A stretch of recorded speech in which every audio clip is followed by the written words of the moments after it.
আল্লাহ তাআলা বলেছেন, আমি সমস্ত মানুষের জন্য এই কোরআনকে হেদায়েত হিসেবে নাজিল করেছি। এজন্য এটা সবসময় মনে, আমি প্রতিদিন 2, 4, 5 মিনিট 10 মিনিট এই কথাটা বলি, প্রত্যেক দিন বলি, যে যার মধ্যেই আন্তরিকতা আছে, আগ্রহ আছে, মনোযোগ আছে, গ্রহণ করার মানসিকতা আছে, মানার মতো প্রেরণা আছে, অন্তরের অনুভব আছে যে আমার আল্লাহর কথা আমার শোনা দরকার, আমার রসুলের কথা আমার শোনা দরকার, আমার আখিরাত আছে, আমাকে মরতে হবে, শেষ পর্যন্ত আমাকে আল্লাহর কাছে জবাবদিহি করতেই হবে, হাসরের ময়দানে দাঁড়াইতেই হবে। এই যে এদ্দুর দিমাগ, এদ্দুর বিবেচনা, এদ্দুর বিবেক বুদ্ধি যার মধ্যে আছে, বিশ্বাস করেন আল্লাহর কোরআন তাকে আলো দেয়, হেদায়েত দেয়, আল্লাহর কোরআন তাকে দিক নির্দেশনা দেয়।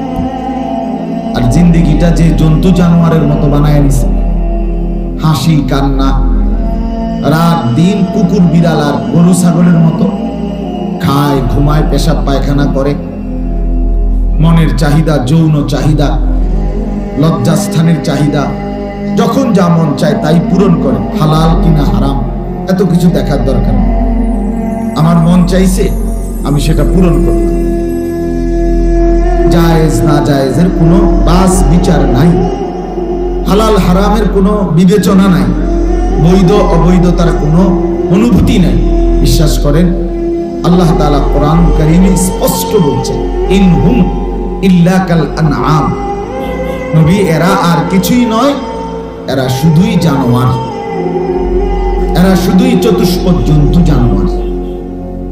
এজন্য আমি প্রায় বলি, ফজরের নামাজ যে পড়ে না কোনোদিন, বছর 1 বছর 365 দিন, একটি বছরে যে কোনোদিন ফজরের নামাজ পড়ে না, সে যেন মাঝে মাঝে রাস্তার কুত্তার দিকে যেন দেখে, তাহলে সে বুঝবে তার সাথে ওই কুত্তার দারুণ মিল আছে, সে অনুভব করবে। পেশাব করে তোমরা যারা পানি নাও না, ঢিলাকুলুক টয়লেট পেপার ব্যবহার করো না, তোমরাও মাঝে মধ্যে রাস্তার কুত্তারে দেখো, তাহলে দেখবা কুকুরের সাথে তোমার দারুণ মিল। প্রয়োজনে কুত্তার লগে সেলফি তুললাম, ছবি দিও, যে ভাই দেখেন আমরা 2 জানোয়ার, আমাদেরকে দেখতে কাকে কেমন লাগতেছে আপনারা কমেন্টস করে জানান। তো অনেক মানুষ জানাবে আপনাদের 2 জনকে একই রকম লাগতেছে। তোমার একটা খারাইয়া মুতার ছবি আর কুত্তার একটা ঠ্যাঙ্গাল গিদনের ছবি, দুটা মিলাইয়া দিলে অসাধারণ লাগে। কারণ ওই জানোয়ারও পেশাব করে পানি নেয় না, এই জানোয়ারও পেশাব করে পানি নেয়, মিলছে না ভালো মতো? এজন্য এই জিন্দেগি জানোয়ারের জিন্দেগি। আল্লাহকে বাদ দিলে এটার মানুষের জিন্দেগি থাকে না। আখিরাতকে ভুলে গেলে এটা আর মানুষের জিন্দেগি থাকে না। বন্দেগী ইবাদত ভুলে গেলে এটা আর মানুষের জীবন থাকে না। সেজদা দিতে ভুলে গেলে এটা আর মানুষের জিন্দেগি থাকে না। এটাই বাস্তবতা, এটাই বাস্তবতা। আল্লাহ তাআলা বলছেন এটা।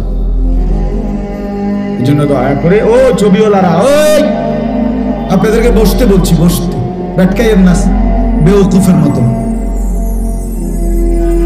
আহাম্মকের মতো ব্যাটকায়।